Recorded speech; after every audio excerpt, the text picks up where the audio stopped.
안녕하세요. 해외에서 오랫동안 한국대 입시를 준비하는 학생들을 지도한 경험 바탕으로 이 특림 입시와 관련하여 가능한 정확한 정보를 전달드리기 위해서 노력하고 있는 옹글리시의 공인환입니다. 자, 오늘은 겨울방학 100% 활용하기라는 주제로 영상을 준비하였는데요. 한국계 학교, 제외한국학교 같은 경우에는 이제 방학이 시작했죠. 그래서 거의 2월 말까지 이제 다소 긴 겨울방학이 이제 진행이 될 거고요. 그렇지 않은 일반 영미권 국제학교라든지 하는 학교 같은 경우는 방학이 아주 길긴 겨울은 또 여름에 이제 방학이 길게 진행이 되고 겨울 방학은 이렇게 길지는 않습니다. 이제 크리스마스를 전후해서 이 기간하고 우리 설 연휴 기간이 이제 지역에 따라 틀리겠죠. 아무래도 이제 방학이 길지는 않지만 아무튼 이렇게 어떻게 보면 이런 그 학기가 넘어가는 이런 이제 어떻게 전환기에 있는 이 시점에 이 시간을 어떻게 활용하는 것이 나중에 대학 입시를 준비하는 데 있어 도움을 줄 수 있는 방향에 될 것인가에 대해서 그러한 내용들을 나누고자 오늘 영상 준비하였습니다. 자, 오늘 영상 끝까지 잘 시청해 주셨으면 하고요. 네, 그러면 본격적인 내용으로 들어가도록 하겠습니다. 이 겨울방학 100% 활용하기, 자, 여기 보면 제가 이게 카테고리 1이라고 이렇게 했는데요. 이제 학생들마다 어떻게 보면 그 학년에 따라 상황이 틀리죠. 그래서 이제 보면 오늘 설명을 어떻게 보면 아주 디테일하기까지 세분화시킬 수 없지만 그래도 크게 여러 카테고리 나눠가지고 설명을 드릴 건데요. 첫 번째 카테고리 1에 해당하는 경우는 이제 올해죠. 이제 올해 2024년 4년 올해 여름에 그렇죠. 새해가 이미 한 일주일 지났습니다. 새해 복 많이 받으시고요. 자, 아무튼 올해 이제 입시를 치르는 학생들에 해당할 건데요. 자, 그 중에서도 여기 보시면 학교 내 인성적이 취약한 한국제학교, 제외한국학교, 이제 예비고3, 이제 고3이 되는 거죠. 고3 학생들.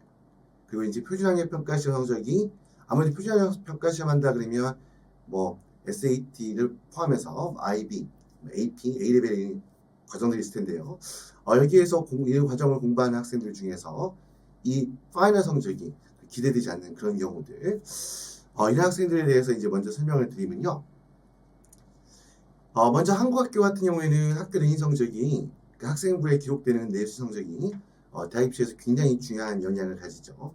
그러니까 아무래도 그런데 학교 내신 성적이 좋지 않다 그러면 물론 이제 고3 1학기 이제 한 학기 남은 걸로 이제 어떻게 보면 만회할 부분 어느 정도 있을 수 있겠지만 그래도 전반적으로 이미 11학년까지 축적한 성적이 좋지 않을 경우에 아무래도 이제 우리 그 상위권 대학 서류 전형들 지원한다는 데 있어서 아무래도 어려움이 좀 있을 수밖에 없는 거죠. 자, 그러다 보니까 보통 이제 대부분 입시를 준비하는 학생들 보면 어머님들도 그렇고 아버님도 마찬가지고 부모님이나 우리 자녀분들 모두 학생들 모두가 아무래도 일단 기본적으로 상위권 서류 대학을 원래 목표해서 공부를 준비해 오다가 인차학교 내신 성적이 한국 학교 학생들 같은 경우는 아주 좋지 않을 경우에는 입시에 있어가지고 상위권 대학 도전하는데 상당히 어려움이 따를 수밖에 없어요. 자, 이제 그런 케이스들이 있을 것이고, 그다음 두 번째는 이제 보면 표준학력 평가시험, 흔히 제가 앞서 여러 영상에서도 말씀드렸지만 영미권 국제학교에 있는 학생들 같은 경우에는 이 학교 내신 성적 GPA라고 불리는 이 내신 성적 자체는 사실 변별력을 갖기가 쉽지가 않기 때문에 결국은 대학 입시에서 어떻게 보면 특히 서류 전형에서 좋은 평가를 받으려면 결국은 객관적으로 입증이 되는 SAT, AP, IB, A레벨 성적을 잘 받아야 되는데 이미 성적이 잘 나오지 않을 것 같다라고 한다 그러면 상당히 이제 어떻게 보면 서류 전형 지원에 있어서 문제가 될 수밖에 없습니다. 가끔 GPA가 굉장히 우수하니까 GPA가 뛰어나는 것만 가지고 보통 이제 이런 그 표준학력 평가시험 성적이 별로 준비가 되어 있지 않은 상태에서 GPA만을 믿고 매년 보면 6개 대학을 모두 상위권 꼭 아니더라도 서류 전형으로만 6개 대학을 모두 채우는 케이스들이 있는데요. 이런 경우가 자칫하면 6개 대학이 모두 다 탈락해서 불가피하게 재수를 해야 되는 아니 그런 경우들을 많이 발견하거든요. 아무튼 이런 케이스 학생들 어떻게 할 것이냐. 두 가지 선택지가 있겠죠. 대학을 아예 낮추어서 면접 대학을 지원하는 거고요. 아니면 이제 필답 전형을 준비하는 건데요. 사실 면접 대학은 사실 보면 지금 현재 과거에도 그랬고 최근에 와서는 아무래도 이제 우리 학령 인구 감소로 인해서 학생 수가 줄다 보니까 사실 면접 대학들은 이제는 냉정하게 솔직히 말씀드려서 그렇게 준비하지 않아도 대부분 학생들이 합격하는 이런 상황이 와 있습니다. 그렇기 때문에 사실 면접 전형을 준비한다는 것도 좀 약간 제가 봤을 때는 어폐가 있고요. 또 면접 전형을 준비한다고 해서 어떻게 보면 그걸로만 대학을 만족한다는 것 또한 어떻게 보면 특례라고 하는 입시가 갖고 있는 우리 학생들에게 주어지는 혜택이죠. 이 혜택을 포기하는 것이 되기 때문에 그렇게 그것도 저는 이제 아까운 안타까운 선택이 될 수밖에 없다고 보기 때문에 그런데 이제 그러면 이제 필답이 있는데 필답에 대해서는 고민을 많이 하죠. 왜냐하면 어렵다는 인식이 있거든요. 이제 아무래도 특히 이제 영미권 국제학교 다니는 학생들 같은 경우에는 문과에서는 국어 시험, 그다음 이과에서는 이제 수학 시험을 보다 보니까 이 한국식 국어 시험이나 한국식 수학 시험에 대한 자신감이 없다 보니까 필답 시험에 대한 막연한 어두운 불안감을 갖고 있는데요. 오늘은 절대 그렇지 않다는 부분을 먼저 말씀을 드리고요. 무슨 말씀이냐면 일단 그래서 이따 보면 특히 문과를 중심으로 해서 그리고 이제 어떤 이과에서도 비인기 학과들 같은 경우에는 방금 전에도 말씀드렸던 것처럼 최근에 와서 이 학령 인구 감소와 전반적인 학생들의 어떻게 보면 실력 수준이 어떠면 하향 평준화라기보다는 학령 인구 감소에 따른 거겠죠. 그러다 보니까 특히 문과나 이과에서도 비인기 학과들 같은 경우에는 합격선이 그거보다 많이 내려갔어요. 그래서 그러다 보니까 여미권 국제학교에 있는 학생들 같은 경우에도 보면 특히 문과 같은 경우는 국어 시험 같은 경우에는 지금부터 이제 한 입시까지 생각하면 반년 남았죠. 이 반년 정도만 집중적으로 공부하면 아무래도 이제 기본 영어가 어느 정도 되어 있다고 보고 그렇기 때문에 영어에서 어느 정도 보면 영어 공부하는 데 있어서 시간을 좀 절약할 수가 있겠죠. 그 나머지 시간들을 국어 공부하는 데 충분히 집중해 준다 그러면 충분히 필답 전형을 실시하는 대학들 합격 가능성이 있습니다. 그리고 이제 사실 이과는 조금 이제 틀린 부분이 있긴 있어요. 아무래도 이제 한국 수학이라는 부분이 국제학교에서 배우는 수학과 다른 특징이 있죠. 굉장히 많은 어떤 응용 능력, 한국 수학의 특징이죠. 굉장히 많은 문제풀이를 통한 깊이 있는 응용 능력을 필요로 하기 때문에 좀 이런 부분이 좀 불리할 수 있긴 하지만 방금도 말씀드렸던 것처럼 비인기학과들 같은 경우에 그러니까 뭐 솔직히 필답 전형으로 소프트웨어라든지 컴퓨터, 바이오 관련된 인기학과를 지원한다는 것은 미리 준비가 되어 있지 않는 이상은 쉽지 않겠죠. 하지만 그렇지 않고 비인기학과를 지원한다 할 경우에는 사실 그렇게 어렵지 않게 필답 전형을 준비해서 대입시를 치를 수도 있습니다. 그러니까 제가 이 말씀을 드린 거 뭐냐면 필답 전형을 실시한 대학들이 이렇게 많이 남아있지 않지만 아무튼 너무 또 아까 말씀드렸던 것처럼 표준형 평가 시험 성적이 준비가 안 돼 있는데도 불구하고 무조건 서류다라고 해서 그렇게 해서 낭패를 보는 그런 일이 없어야 된다고 보고 그렇다고 해서 무조건 다 포기해서 면접 대학만 진행한다라고 하는 것은 특례라는 하나의 주어진 기회를 버리는 어떤 그런 안타까운 결과가 있기 때문에 그런 의미에서 필답을 준비하는 건데 방금 말씀드렸던 것처럼 문과라든지 아니면 이과에서도 비인기학과에 지원하는 경우에는 충분히 반년 동안 지금부터 본격적으로 필답 준비를 하면 충분히 도전할 수 있다라는 말씀을 드리고 싶은 거고요. 그리고 이제 보면 한국제학교 학생들 같은 경우는 또 반대죠. 한국제학교 학생들 같은 경우에는 국어나 수학은 물론 이제 너무 공부 안 해가지고 국어 수학을 등한시했다라고 한다면 사실 상위권에 있는 이제 필답 전형을 시작하는 학교 중에서도 남아있는 경희대, 뭐 건국대, 뭐 동국대 이 학교들 쉽지가 않게 하겠지만 그렇지 않고 학교에서 어느 정도 학교 교과 과정에 맞춰서 국어나 수학 공부를 잘 해왔던 학생들은 지금부터 필답 전형 준비를 하면 충분히 어떻게 보면 이제 보면 그 내인 성적이 불리하기 때문에 서류 전형이 힘들다 하더라도 물론 서류 전형을 100% 포기하지 않겠죠. 이제 서류 전형에서도 오면 예를 들면 아시다시피 이제 오면 좀 주인권 대학 중에 국민대나 숭실대라든지 그 외에 다른 대학들이 있기 때문에 여기 지원할 수도 있지만 아무튼 그래도 어느 정도 이제 학교에서 공부한 국어나 수학 공부를 바탕으로 해서 영어에 좀 지금부터 집중해 준다 그러면 꼭 그 면접 대학만 생각할 게 아니라 어떻게 보면 그 필답 전형을 시작하는 중상위권 대학도 도전이 가능하고 특히 무엇보다도 이 중하위권 학생들 같은 경우에는 이제 보면 그 특히 이제 인하대나 아주대라든지 이런 이제 보면 그 수도권으로 좀 내려가 있는 이런 학교들 같은 경우에는 사실 아까 초반에 말씀드렸던 여러 가지 이유들 때문에 제 입학 성적이 굉장히 많이 내려갔어요. 그래서 보면 추가 합격까지 최초 합으로는 물론 이제 상위권 학생들도 6개 대학을 했을 때 안정 지원으로 인하대나 아주대에 쓰니까 최초 합에는 기대를 못한다 하더라도 추가 합격까지 갈 경우에는 사실 보면 어느 정도 상당히 어떻게 평균 정도만 돼도 사실 그 이하가 돼도 인하대 아주대학교 같은 경우에는 일부 인기학과를 피한다 그러면 충분히 도전해서 합격하는 것이 가능합니다. 현재 지금 그런 상황이거든요. 그렇기 때문에 사실 요 예비 고3 이제 고3 되는 거죠.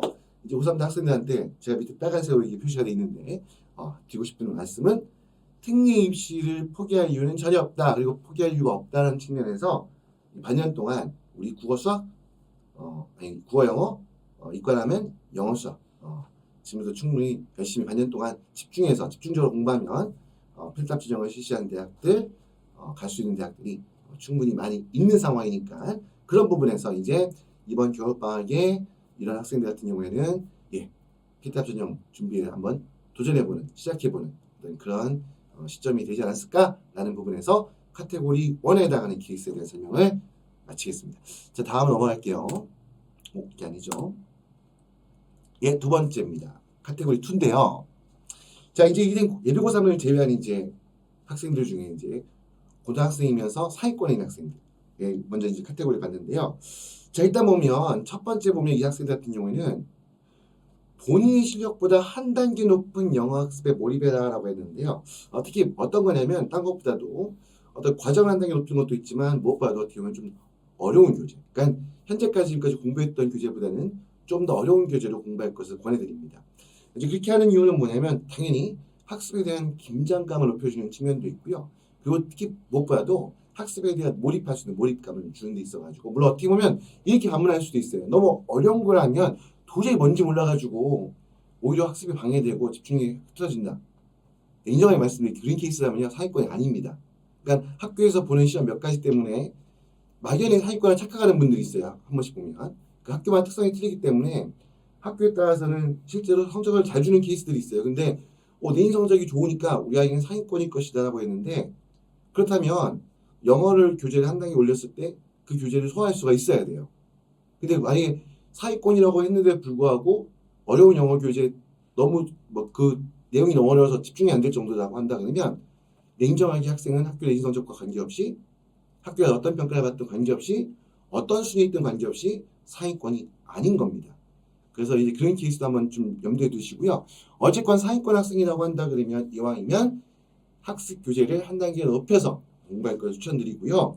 특히 그리고 이게 보면 난이도가 높은 시험을 아무래도 이제 모의 테스트를 보겠죠. 방학 때 보면서 내 실력에 대한 점검도 있지만 어떻게 보면 좀 그 시험을 통해서 긴장하는 특히 이제 입시가 고등학생 같으면 다가오기 때문에 사실 만약에 대학 입시 목표로 하고 있는 학생이라면 상당히 긴장감이 필요합니다. 그래서 주기적인 모의 테스트가 꼭 필요해요.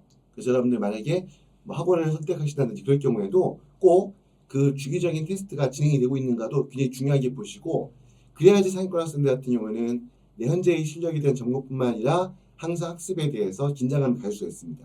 그리고 이제 보면 물론 이제 학생들 시험 보는 거 별로 좋아하지 않지만 근데 좋아하지 않는 이유 중에 하나가 당연히 이제 어머님의 어마어마한 잔소리 걱정. 근데 그걸 떠나서 사실 의욕이 있는 학생들 같은 경우는 그걸 떠나서 본인 스스로도 약간 시험에 대한 공포가 있을 수는 있어요. 내가 실력이 이거밖에 안 돼? 자신감이 떨어지는 거 아니야? 그런데 그런 부작용보다는 시험을 통해 상위권 학생들이 하고 상위권 대학을 목표한다 그러면 이런 긴장감을 가질 수 있는 그런 시간 충분히 가져야 한다고 생각을 하고요. 자, 그다음 밑에 보면 지원 희망 전공과 특히 두 번째 먼저 하게 순서대로 할게요. 내신 과정 중 포기하는 과목이 없도록 해야 된다라는 부분 특히 보면 특히 이제 학생들 중에 보면 특히 문과로 생각하는 학생들 중에 수학이 약해서 수학을 포기해버리는 학생들이 있어요. 근데 이게 뭐가 문제가 되냐면 여러분들 그 문과에만 적합한 과목이 있고 이과에만 적합한 과목이 있고 그래서 내가 문과에 지원했기 때문에 필요 없는 과목이 있고 내가 이과를 지원할 거기 때문에 필요 없는 과목이 있고 그렇지 않습니다. 특히 말했을 때 요즘 원래 말했던 국어, 영어, 수학이라고 기본적으로 이해하죠. 이 세 과목은요 기본이 되는 과목이에요. 이 과목은 고등학교 과정에서 학생이 필수적으로 학습을 해서 관련된 지식을 쌓고 거기 관련해서 학습 능력을 키우고 이렇게 해야 되는 기본 스텝이 되는 그러니까 줄기가 되는 과목입니다. 이 과목들 내신 성적이 특히 내신 성적에서는 다 좋아야 돼요. 그 중에 하나라도 빠진다 그러면 입시에 있어가지고 특히 서류 전형에 있어서는 상당한 어려움을 봉착할 수가 있습니다. 한마디로 그게 단점으로 작용할 수 있어요. 그래서 특히 문과 학생들 중에 내가 문과니까 수학은 그냥 하기 싫고 3도 안 나오고 버린다 생각하면 안 됩니다. 절대 내신 과정 중에 특히 중요 과목들 같은 경우에는 문이과 관계없이 중요 과목들 같은 경우는 포기하는 과목이 없도록 한번 어느 정도 그게 꼭 예를 들어서 성취도 평가에서 수학이 수학에 A가 안 나온다 하더라도 그래도 B나 C 최소한 B는 나오도록 하죠. 어느 정도 균형을 맞출 수 있도록 이런 과목의 어떤 균형이 이룰 수 있도록 그러려면 특히 방학 기간 활용해서 그 취약했던 과목들 보충해줘야겠죠. 그리고 이제 보면 지원 희망 전공 관련된 서적을 녹사한다라는 부분인데 이거는 보면 사실 보면 이제 계열 적합성을 높이는 차원도 있고요. 그 따지고 봐도 특히 이제 영미권 국제학교 다니는 학생들 같은 경우 아니면 한국 학교에서 나중에 AP 시험을 보는 학생들이 있겠죠. 아니면 이제 보면 학과에 따라서 그 심층 면접을 진행해야 되는 케이스도 있고 자 이런 케이스 같은 경우에 첫 번째 간단한 거는 이제 보면 심층 면접에 대한 준비가 될 수도 있는 거고요. 특히 그 영미권 국제학교에서 특히 IB나 A레벨 준비 공부하는 학생 같은 경우에는 내가 아무래도 이제 그 과정에서도 공부하는 과목이 관련된 과목이잖아요. 그럼 그 과목에 대해서 항상 IB나 A레벨 같은 경우는 학기 중에 여러 가지 프로젝트가 있고 에세이를 쓰고 이런 과정들이 있죠. 거기에 있어 기본식을 쌓는 데 있어서 있잖아요. 그런 과정들이 같은 경우면 기본적인 관련된 서적을 충분히 많이 읽어놓는 것이 어떻게 보면 그런 에세이나 프로젝트를 진행하는 데도 당연히 도움이 되고 글을 써나가는 데 있어가지고 충분히 플러스가 되고 아까 말씀드렸던 것처럼 심층 면접에 들어갔을 때 이런 부분들이 충분히 영향을 준다는 부분이고요. 그리고 인터넷 활용한 대학 및 학과를 탐색한다라는 거 당연히 이거는 사실 이게 보면 전공을 아직 어디 갈지 정하지 못한 학생들이 지금 주변에 아직도 많이 있는 걸 보게 되거든요. 이제 그런 경우들은 그렇다고 또 어머니만 막 찾아보지 마시고요. 어머님이 열심히 찾아보시면 물론 이제 어머님이 충분히 많이 찾아보신 다음에 그 내용을 바탕으로 해서 이런 대학이 이런 학과가 우리 아이한테 맞겠다 판단할 수도 있지만 이 부분이 학생한테 체감이 돼야 되거든요. 학생한테 체감이 안 되면 나중에 그게 학생과 부모님 사이에 이제 갈등의 요지가 될 수도 있습니다. 그리고 어떻게 보면 약간 부모님 같은 경우는 또 세대가 워낙 빨리 바뀌다 보니까 우리 부모님들이 공부했던 제가 공부했던 그 시점하고 지금 현재 학생들이 생각하고 학생들이 사회 나가는 시점하고는 차이가 있죠. 세상도 빨리 바뀌고 있고 변화가 빨리 오고 있는데 거기에서 격차가 많이 벌어지면요. 이게 그 과정에서 어떻게 보면 대학 학과 선정하는 데 있어가지고 조금 합리적이지 못한 판단하게 될 수도 있습니다.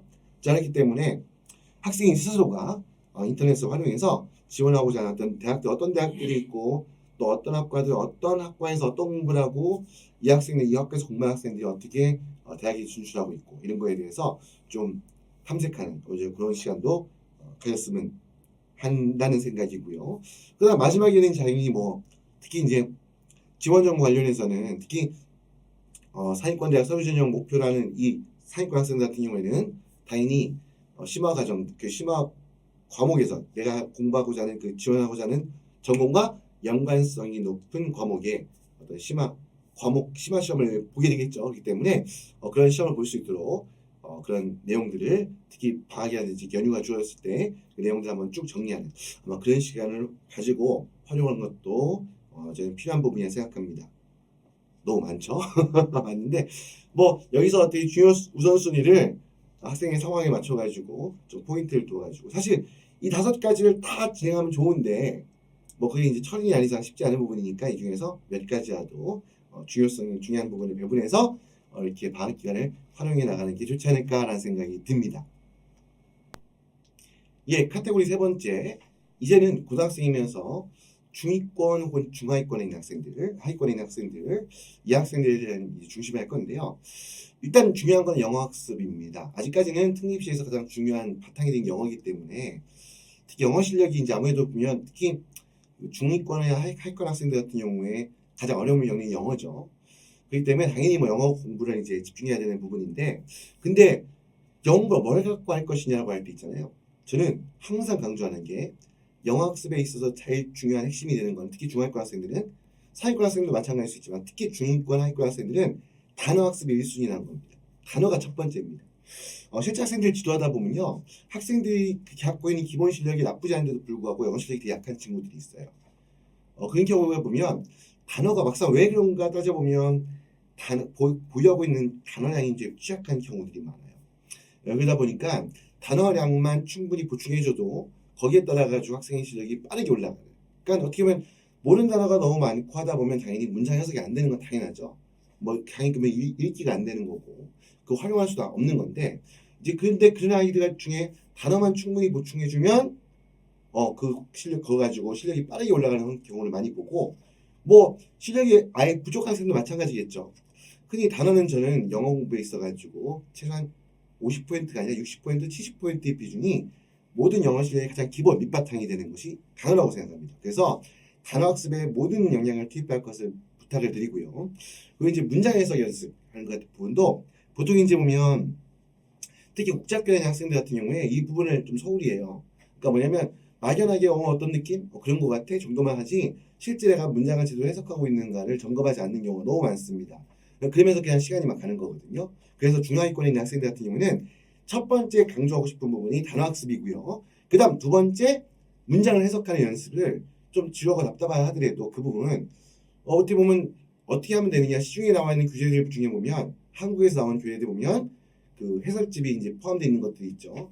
그래서 좀 약간 지루한 과정이 되더라도 학생이 공부해서 어떻게 하면 지문 내용을 보고 처음에 모르는 단어들을 사전을 찾아서 그 내용 단어의 내용들을 의미를 적어놓고 그 다음에 혼자 스스로가 한번 해석하려고 한번 시도를 해보고 그 다음에 이제 그 해설지에 나와 있는 한글 해석과 비교하면서 그렇게 한번 그 해석을 한번 꼼꼼히 해나가는 이런 경우는 진도를 많이 나가는 게 중요한 게 아니라 얼마큼 꼼꼼하고 정확하게 하는 게가 중요해요.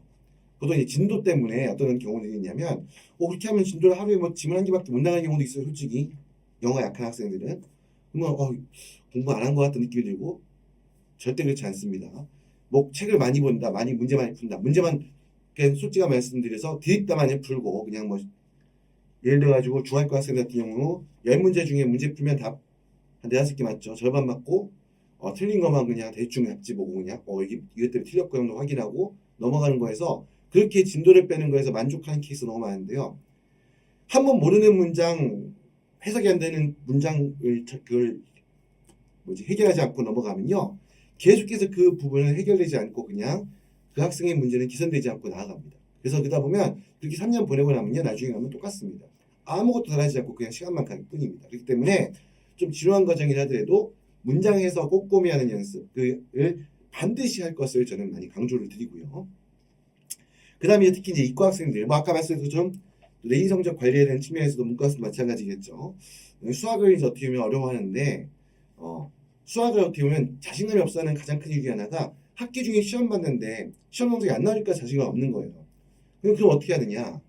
그럼 갑자기 시험을 잘 볼 수 있게 되느냐? 사실 그렇지는 않겠지만 최소한 방학 동안에는 기본적인 내용들을 정리할 시간이 있잖아요. 그래서 어떻게 보면 최소한 학생이 기본적인 내용들만큼은 최소한 그 학기에 필요한 진도는 충분히 한번 이해를 하고 넘어가서 그래서 내가 최소한 그래도 내가 배우는 과정 중에 있는 그 수학의 중요한 용어, 개념 이런 어떤 기본 특성들은 사실 공부를 안 했던 친구들은 이런 것만 제가 이해하고 적정 가지고 이해하게 되면 거기에 만족감을 느끼고 굉장히 자신감을 가질 수가 있거든요. 전에는 수학이 무조건 그냥 외겨갖고 도대체 뭐가 뭔지 알 수가 없다 생각했었는데 그래도 한번 정리하면서 이게 수학이 내가 이런 개념도 있고 이건 이 문제는 내가 옛날에 부정만 했던 거였는데 이거 이렇게 문제를 풀면 되는 거였구나. 나는 옛날에 선생님이 칠판에 쓰시는 문제 풀이한 거 보면 정말 그냥 딴성 얘기했는데 내가 이런 부분들이 이렇게 푸는 거를 내가 풀 수도 있구나 하는 거를 한번 경험하게 하는 너무 당연한 얘기지만 그런 기회를 가졌으면 좋겠다는 생각이 듭니다. 자, 그리고 지원임원 전공과 관련 서적 독서, 인터넷 활용한 대한민국 학과 탐색 같은 경우에는 이 부분 갖고 상위권 학생들과 똑같습니다. 이 부분은 우리 주인권 하위권의 학생들이 할지라도 특히 보면 이제 특히 중하위권 학생들 같은 경우에는 단순히 어떤 인기 학과만 찾기보다는 좀 더 효율성 있는 어떻게 보면 좀 실용성 있는 학과들도 이제 고민하게 되는 거잖아요.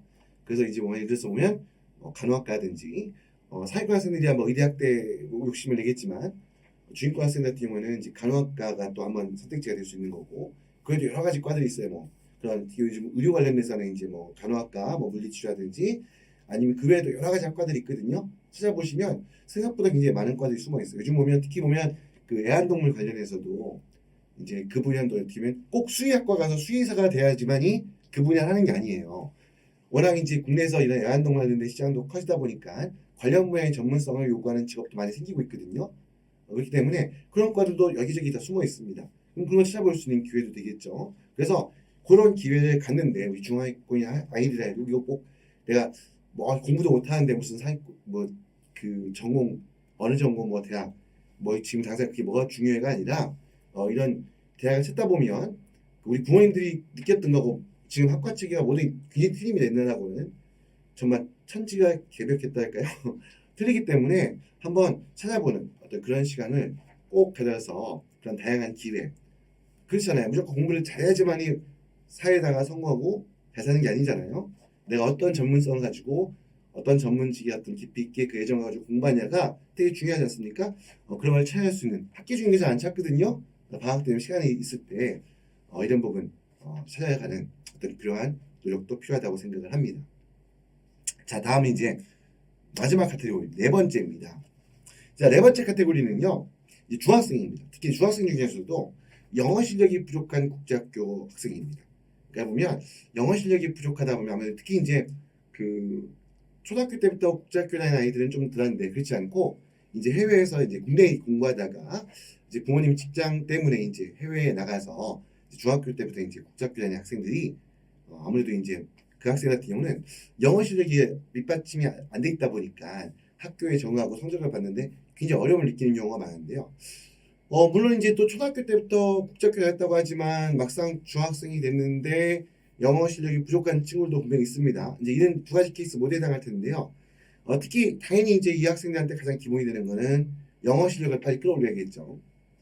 근데 제가 여기 써놔보면 한국식 영어 단어 학습이라고 되어 있는데요.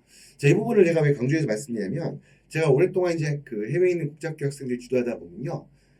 상당히 많은 학생들이 성적이 안 나오는 가장 큰 이유 중에 하나가 막상 말도 잘하고 듣기 잘 듣는데 단어의 정확한 의미를 파악 못하는 케이스가 굉장히 많습니다. 여러분 어머님들 생각하시는 이상으로 훨씬 많습니다. 그러다 보니까 점수가 안 나오는 거예요. 그래서 보면 이런 얘기들 많이 해요. 예를 들어서 토플 시험 어떻게 보면 영미공학교 다녔던 학생들 토플 아주 어려운 시험은 아니거든요. 근데 점수가 너무 안 나와요. 안 나왔다 보니까 딴 것보다도 이건 뭐 스피킹, 라이팅, 리스닝 문제가 아니라 리딩에서 점수가 안 나오는 거예요. 그러면 이제 당황하죠. 이제 분명히 우리 아이 GP 학교에서 내 인성도 나쁘지 않게 나오고 있고 말도 잘하고 막 어떻게 하는데 왜 리딩이 안 될까라고 하는 경우에 가장 대부분의 99% 학생들의 가장 큰 이유가 첫 번째 단어량이 부족하다는 거고요. 그 단어량이 부족하다는 거는 단어가 갖고 있는 개별 단어의 정확한 의미를 어떻게 보면 이제 파악하지 못하고 있는. 그래서 어떻게 보면 두리뭉실하게 그냥 뭐 이 단어는 이런 뜻일 것이라고 넘어갔지 정확한 단어의 의미를 모르는 케이스 너무 많습니다. 특히 영미권 국제학교 같은 경우는 학교에 있는 원어민 선생님들이 학생의 단어 하나하나 지적해서 체크하고 하지 않죠. 그렇기 때문에 이 부분을 극복하는 게 필요한데요. 그러면 가장 좋은 건 뭐냐? 한국에서 오랫동안 공부한 학생들 같은 경우 특히 그러다가 해외에 나간 학생들은 한국어가 일단 기본 언어로 머릿속에 잡혀 있기 때문에 한국에서 공부하는 방식과 똑같이 한국식 영어 뭐 어떤 하시는 게 아시죠? 뭐냐면 단어에 대해서 한국어 의미를 정확히 외우는 거. 그러니까 암기죠 말 그대로. 단어 스펠링 암기하고 그 스펠링까지 뭐 분량을 많이 하려고 할 속도를 높일 때는 꼭 스펠링을 100% 암기하지 않더라도 최소한 단어가 갖고 있는 개별적인 한국어 뜻을 꼼꼼하게 외우는 이거 솔직히 국제학교에 친구들 안 하려고 하거든요. 이게 무슨 필요가 있어 생각할 수도 있고 솔직히 약간 보면 이런 방식이 굉장히 같으면 좀 약간 너무 약간 단순 무식할 수 반복이잖아요. 그래서 그런 거 안 좋아하는 학생들이 많은데 절대 그러면 안 됩니다. 한국식 영어 단어 학습하는 방법 한마디로 단어 정확한 의미를 암기하는 그런 한국식 영어 단어 학습 이게 여러분들 저는 굉장히 강조를 합니다. 이게 안 돼 있기 때문에 영어 실력이 늘지 않고 영어가 항상 제자리에서 머물고 국제학교 다니는데도 불구하고 말은 잘하는데도 불구하고 기본적인 영어를 쓰고 읽고 그런 내용들이 정확히 안 되는 거니까요. 이런 노력 꼭 필요하다 생각하시면 되고요. 그리고 딴 것보다도 이제 책을 읽는 습관, 독서 훈련이죠. 이 부분이 꼭 필요합니다. 사실 나중에 여러분들 그 대학 가서 고등학교 가가지고 SAT, IB, A레벨에서 솔직히 사실상 고득점을 받기 위해서는요. 단순히 약간 단순히 암기된 식도 필요하겠지만 그걸 넘어서서 어떻게 보면 문해력이라고 하죠. 어떤 그 글의 전체적인 맥락을 파악하고 그걸 또 논리적인 사고로 응용할 수 있는 능력이 되게 중요합니다. 그러려면 무엇보다도 가장 중요한 도구가 독서예요, 독서. 그다음에 뭐 영어 실력 올리는데도 물론 도움이 될 수 있겠지만 무엇보다도 어떻게 보면 그 독서를 통해서 그런 능력을 배양할 수, 기초를 배양할 수 있는 거기 때문에 특히 방학 때 독서하는 특히 중학생 같은 경우는 책 읽기 싫어한다 하더라도 짧은 글이라도 좀 재밌는 내용을 시작해서라도 독서할 수 있는 능력 그런 훈련을 꼭 해주시기 부탁을 드리고요. 그리고 제일 중요한 거죠. 딴 것보다는 이제 꾸준한 학습 습관이죠. 뭐 이게 하루아침에 물론 공부하기를 좋아하는 친구들 있어요. 이제 그 학생들은 당연히 고민을 별로 안 하겠죠. 그 사실 공부하기 좋아하고 열심히 하는 친구 같은 경우 영상 안 보겠죠. 바쁩니다. 예, 이거 보시면 안 읽나요? 근데 그렇지 않고 예, 우리 아이가 너무 이제 공부를 안 한다라고 한다 그러면 당연한 얘기지만 특히 부모님 관심을 좀 많이 가져주셔야 돼요. 이거는 왜냐면 중학생 단계 때는 사실 대부분 아이들이 아직은 꼭 이게 뭐 저는 이게 꼭 철이 있다 없다라고 좀 구분한다는 건 아니라고 생각하지만 어쨌건 중학생 단계 때 어린 친구들은 아직까지 스스로가 뭔가를 어떻게 해야 된다는 게 계획을 세운다거나 그 의지 있게 끌고 나가는 게 아무래도 부족할 수밖에 없기 때문에 이때는 딴 것보다도 학습 습관을 형성하기 위해서 노력을 누가 해주셔야 된다? 우리 학부모님께서 집중적인 관심을 통해서 그렇다고 집중적인 관심이 하니까 막 숨도 못 쉬게 하라는 말씀이 아닙니다. 그래도 하루에 뭐 예를 들어서 하루에 어떤 뭐 정해진 시간 아니면 정해진 분량을 꼭 꼬박꼬박 공부하는 아니면 책을 읽는 그런 부분들 이 중학교 때 안 잡아주면요 중학교 때 학습하는 습관 안 잡아주면 이 중학교 때는 뭐 그냥 뭐 놀고 그냥 중학교 때 보낸 다음에 고등학교 가면 뭐 닥쳐서 열심히 하면 되지라고 하는데요 중학교 때 충분한 학습 훈련을 안 하면요 이 사고 구조가 같으면 학습 능력 필요한 사고 능력도 배양이 안 돼 있을 뿐만 아니라 습관이 안 잡혔기 때문에 고등학교 가서 안 합니다.